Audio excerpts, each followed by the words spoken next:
There's Puss. Ha! Right on cue. She likes to redo my hair. She doesn't like the way it's done. So what I'd like to draw out today are the kinds of things that probably most people don't know about you. Like, Would I just ask what you want and don't prepare me for it? Just ask. yeah. Well, I'm going to ask questions that, if it's something that people already know, and because I don't know, you've had lots of interviews. You mean people? People that would have seen videos of you or read your books. I want to get to the things that I'm curious about that I don't know about you. Like, I don't even remember. Would I just go ahead and ask what you want? I wouldn't assume that anyone knows anything. I mean, even when I'm speaking in public, I say to people, I say, look, some of you have read my book and some of you haven't, but do you mind? I'm going to speak as though you haven't. Mm-hmm. And then, so please, if you've already read it and it sounds familiar, forgive me, but you might have questions or something like that. Yeah. But I've got to speak for the people who don't know anything about it. But in this case, I'm more interested in you personally and what led to your... Well, darling, just, as I say, do your work. ask what you want to ask. Like, where were you born? I don't even know. New York. New York and New York City? Manhattan. In several generations born in Manhattan. Oh, really? So you're a born and bred city girl. Where? Born and bred in the city. Born and bred and buttered, right. You love to play with words. That's... Yes, I'm afraid that's my yeah. vice. Well, my mom... Puns all the time. My mom lived there in the 30s. She went to Packer Institute and graduated from there, and then got hauled off to Ohio. So then, where did you go to school? What's your schooling like? Well, I started off in I don't know which came first. I think I was in a private school on Park Avenue, if you please, and then I got haunted by an orange arithmetic book. I can remember it even now. And it was bothering me so much because I, always thought I was supposed to do my homework, and I didn't have it done. And I was, Miss Haynes, she was perfectly nice, but she was like a nightmare figure. This orange arithmetic book looming, through all my play and everything. And finally, I thought, well, the only way to escape the arithmetic book, I figured, because my mother was a kind of counterinsurgent of her time, and. I thought, well, the way to appeal to my mother, who was a kind of a hippie, a reverse snob, if you know what that means, I thought it would appeal to her if I said that I think I should go to public school, which would be more democratic, you see, than going to this snooty school. And that would appeal to her, and that way I'd escape the orange arithmetic book, you see, by going to a public school. I didn't care where I went as long as the orange arithmetic book wasn't there. I think I remember that orange arithmetic book. You remember it? Really? Oh, it's Maybe probably not the same one. Many people. So, well, say more about your mother. I know you've shared that you have a similar background to me of you didn't get what we know Not that we just should you have and gotten. me, not just Well, you yeah, and me, but countless generations. talking about Western civilization, Yeah. not just America. Yeah. I mean, I reckon we're alienated. We're all. I mean, this terrible pandemic tragedy is called normal. Yeah, normative abuse, I call it, or normative neglect. Well, I just call it that the name of the disease is normal. Yeah, I've forgotten about that. I like that. So, were you breastfed or bottle fed? Do you know? I don't think there's much chance I was breastfed. Uh-huh. But if I was, it was because it amused her for a minute. Uh-huh. Maybe she might have done it because nobody else did it. Oh. So she was pretty, she liked to be different. Yeah. And you got that from her, huh? No, I don't think, let's see.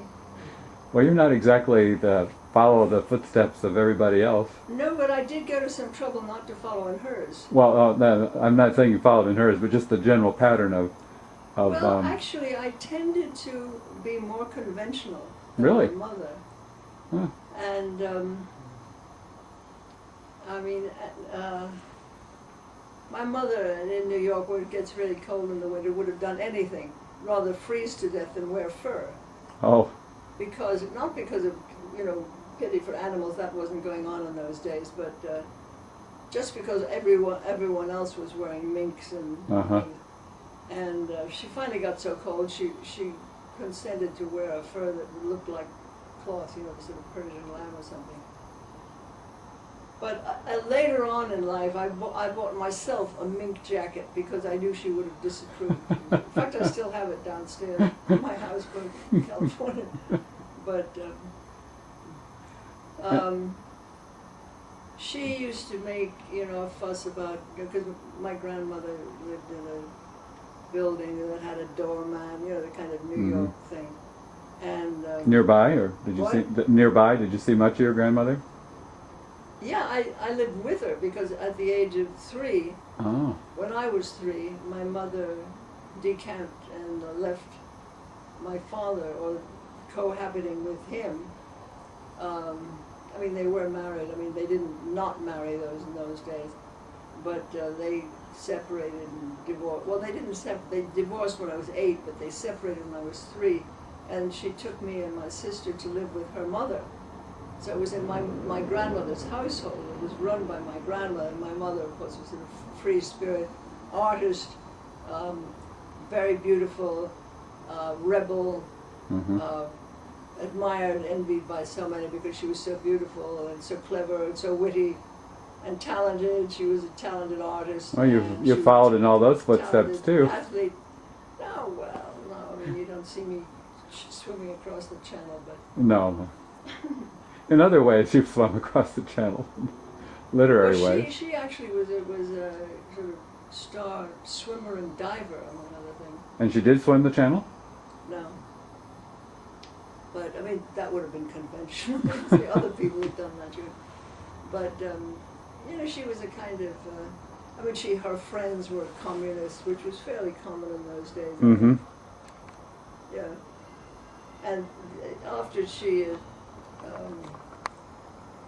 got off, well, she met my father at art school, the Art Students League. They were both studying there, and ran off and eloped, you see, just to drive her parents crazy. Oh. I'd love to give her a big wedding or anything she wanted, but she just had to go against all convention and everything and run off and get married. Anyway, that didn't last long, and then she came home. But what she did was to maintain a studio, her studio, which is where she did her artwork and her painting and sculpture. Mm-hmm. And her boyfriends were always, you know, sort of weird, socially unacceptable types. You know, she had a sort of one-eyed Indian and a one-legged cowboy. And but this was before you were born, right? No. Oh, after. Okay, this is. We were living with my grandmother. Okay. And she had a room there, and she would turn up. She'd turn up at dinner time, or slightly after dinner time, and we were always bid by my grandmother to be at table, was the phrase, to be at table at dinner time. Mm. And we were not supposed to be late, but my mother was always late, or very often late. Mm-hmm. And my grandmother used to say, well, she's an artist, dear. It was all right for her to be late because she's an artist. Licensed, you see. But we were supposed to be there on time. So there's all this kind of stuff. But my grandmother, and presumably my grandfather too, I mean, he died when I was 5, but they just doted on her because she was the most gorgeous child, apparently. I've seen pictures of my mother when she was a child, and she was just a knockout beauty, you know. Mm-hmm. And then so clever and so talented and everything else, and she was just the cat's whiskers. And so I guess she was spoiled, and her sister always seems to defend her. I'm not quite sure what it is. It's sort of anybody's guess, but I guess there was no competing, so she defended her. Mm-hmm. Were you close to her, to your aunt? Not really. I mean, I had my whole focus in childhood was to get my mother to pay attention to me. Yeah. Without ever succeeding. Mm-hmm. So I was just trying to think, what could I say, what could I do to make her notice me? Or, I mean, what I really wanted was for her to be proud of me, but that was way out of the possibility. I just wanted her to even just notice me, you know? Oh yeah, I know that one really well. How was it with your father? Like, did you see much of him after? He was gone when I was 3. And did you have any contact after that? Well, he was boring. He was boring as hell. He was a religious fanatic. And when my sister got diphtheria, he was a Christian Scientist. Mm-hmm. And when she got diphtheria, which is really dangerous, he wouldn't call a doctor. Mm. So my grandmother, who was in fact a great lady, and I didn't appreciate what a really deeply great lady she was until Mm-hmm. later, because I Mm-hmm. thought everyone was like that. Mm-hmm. But afterwards I found that she's a really exceptionally, signorile is the Italian word for a lady who was very much a lady, you know, Mm-hmm. deeply a lady, you Mm-hmm. know, with generosity and with goodness and qualities that, you know, of the best kind of ladylikeness or whatever. But anyway, when my sister was apparently appeared to be dying of diphtheria, and my father refused to call a doctor, she said, Jim, you know, if you don't call a doctor, that little girl's going to die. And he said, well, if you call a doctor and she dies, it'll be your fault. At which my grandmother said, fine, call the doctor and just saved her life. Mm. And so that was what my grandmother was like. You know, she was a magnanimous person. She was a big person. So it sounds like she was a central figure in your life. Well, I didn't notice her much. You see, I was so busy trying to get my mother to pay attention, Mm-hmm. because my mother mattered a lot to me, and I wasn't noticing my grandmother. I should have. I didn't Mm-hmm. appreciate her enough until later. Was she very warm? Did you sit in her lap, or was she physical at all? My grandmother? Yeah. I mean, we would certainly be welcome to sit on her lap, but I was so busy trying to get under my mother's lap, I wasn't noticing. Do you know what I Yeah, mean? It's yeah. crazy. Uh-huh. So that, you know, it was just a matter of not paying attention to the fact that my grandmother was, you know, I mean, and she had other kind of quality that I also didn't notice. For example, she never told us which fork to use. She expected us to notice, which we did.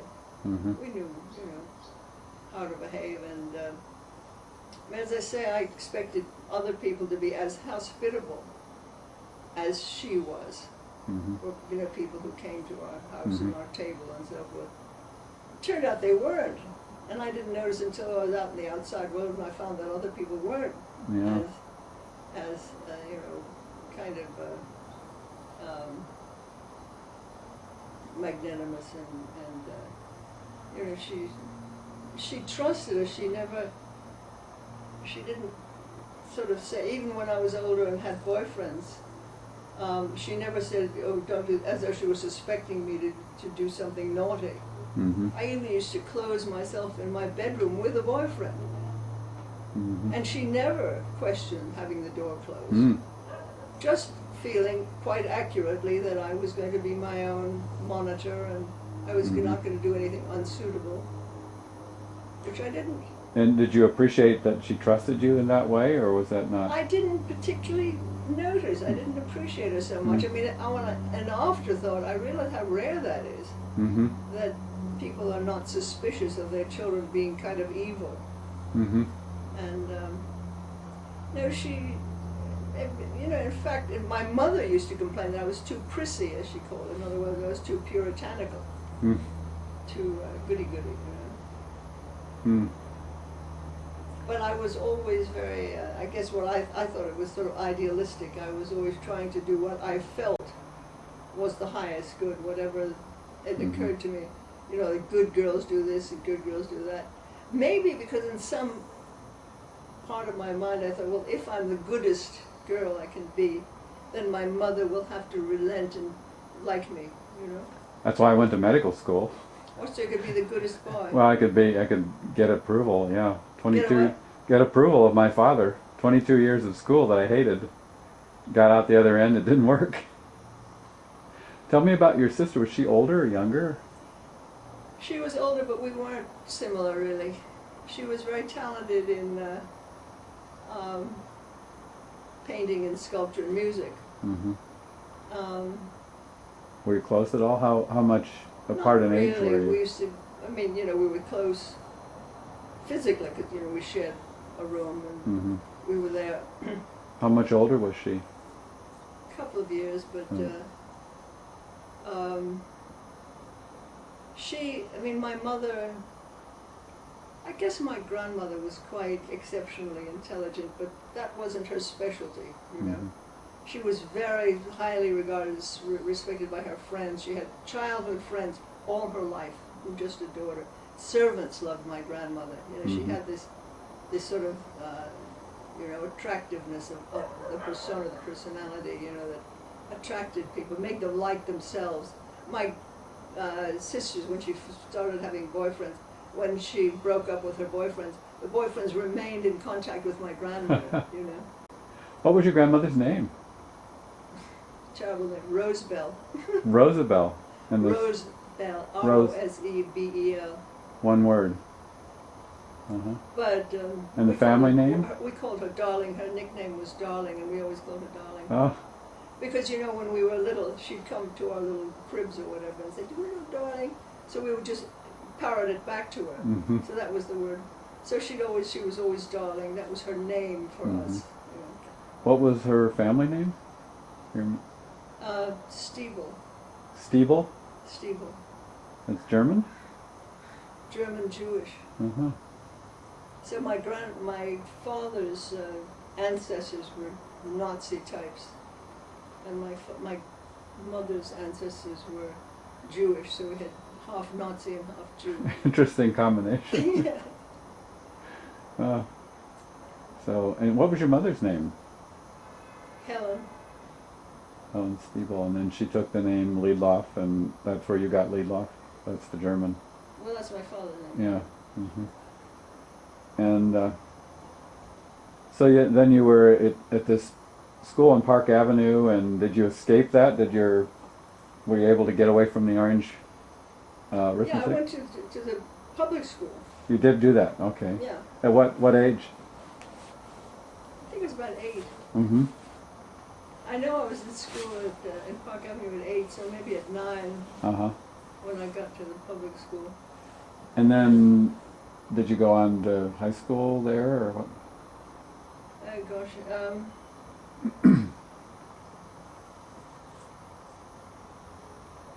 at a certain point, I guess I was in the New York school system.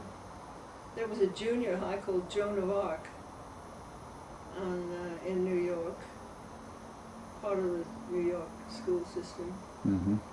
And then somehow it occurred to me, I think I'd like to go to boarding school. So it was my idea, my initiative, and so forth. And my grandmother would just back whatever I wanted to do. It was always like that, you know. I mean, if I wanted to buy clothes or if I wanted to do anything, I mean, for example, when I was a child, we always had charge accounts. My grandmother had a charge account in the grocery shop downstairs from the building where we lived, in the nearby drugstore. And so if we wanted ice cream sodas and things like that, we just go in and charge them. So there's no question about it. I mean, no one ever said how much money are you spending or any limit or anything. Do you know? Yeah, we had a similar situation, but it was for groceries, not for ice cream. Yeah, but I mean, I could invite people, and oh, great. I mean, I wasn't supplying every child. I mean, I think I did everything sensibly with moderation. And so you went to boarding school then? I then went to, and I think I took my mother with me. There was a place in Rockefeller Center where you could look up schools and their reputations. We wanted to have one with a good scholastic standing. And we got one in Poughkeepsie, New York, a Quaker school. What was the name? Called Oakwood. I've heard of that. Well, I don't recommend it. So how was it for you? They traumatized me. Oh. Well, I mean, I went there, and it was a school. Was it co-ed or girls? I think it was co-ed. Yeah. But, yeah, at a certain point, they had this assignment where you had to do something called an English project, which is a sort of a special thing you're supposed to do at the end of the term. you know, your own special effort. And you could do write a story or a poem or make a Shakespearean stage set, which seemed rather irrelevant, but anyway, do these different things. And it had to be handed in on a certain day. And of course, as usual, I hadn't done mine, and at the time was getting shorter and shorter. And I was getting sort of anxious to have it done. So I think it was like Friday, and it had to be handed in on Monday, and I hadn't done it. I thought, well, the thing I can do that's smallest, that I can get away with, that's shortest, right, is a poem, you know? Mm-hmm. I mean, a poem is equal to a story, but it's smaller, right? Mm-hmm. So I decided to write a poem, and I'd never written a poem before. Well, I had written one, but that was it. No, I hadn't. Anyway, so I wrote this thing called The Year, right? Mm. And it had 12 parts. One was called January, one was called February, and so on. 12 poems, made up of 4 sort of quatrains, or whatever you call them, you know, Mm-hmm. each. Couldn't have been simpler, the form, you know, with, I think, a certain amount of rhyming in it. Anyway, so that's what I decided to do. So, you know, I started writing on Friday night or Saturday morning and handed it in on Monday. Next thing I knew, I guess it was the English teacher to whom I had handed it in, who said, I don't know whether she sent me down to the headmaster's office or whether she said she didn't believe that I had written it or what. But anyway, she sent me to the headmaster and said, we don't believe you have written this yourself. We don't even believe you could understand it, let alone. I was 14, right? Mm. So,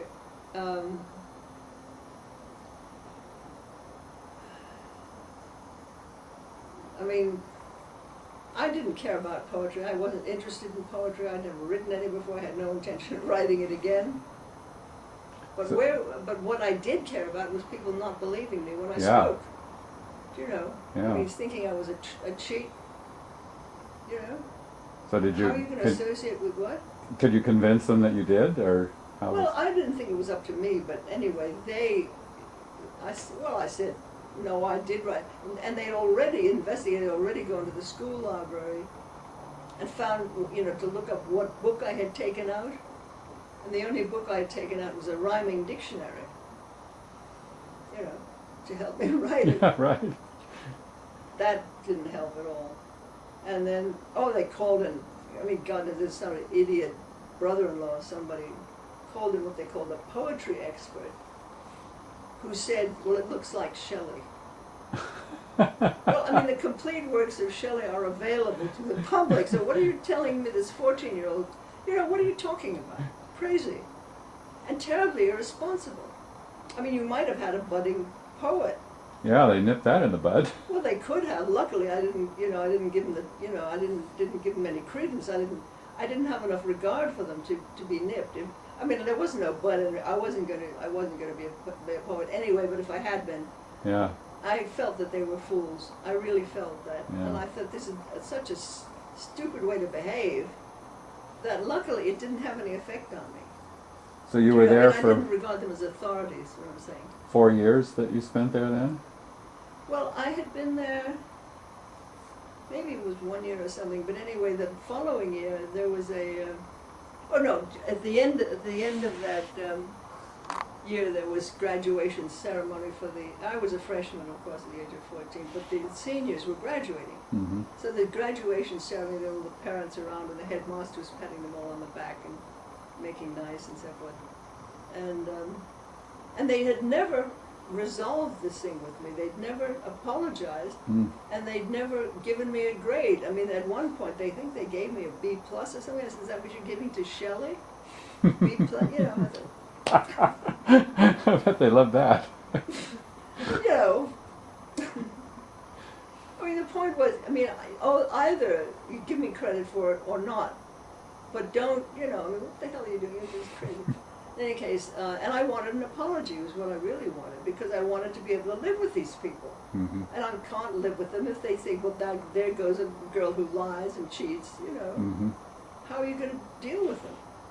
You Yeah. know, even sit across a table from them, or just be in a room with them, Oh yeah. So that mattered to me. Writing poetry did not. So anyway, so at this graduation ceremony, I went up to the headmaster and I said, listen, have you ever satisfactorily decided? And he said, oh, because he didn't want to stop smiling and patting back to the parents, you see. And he said, oh, well, he said, a lot of people have dual personalities, and sometimes it reaches an abnormal stage, is the word he used. Sometimes it reaches an abnormal stage. In other words, I was abnormal. Not the best thing to say to a 14-year-old from No. an authority figure, right? Really stupid. Luckily, as I say, I didn't give him credence because I'd already lost all respect for them. But it could have been harmful, saying that. Anyway, I said, okay, I'm abnormal, but at least I'm not dishonest. That was okay with me, right? Mm-hmm. So I arranged to come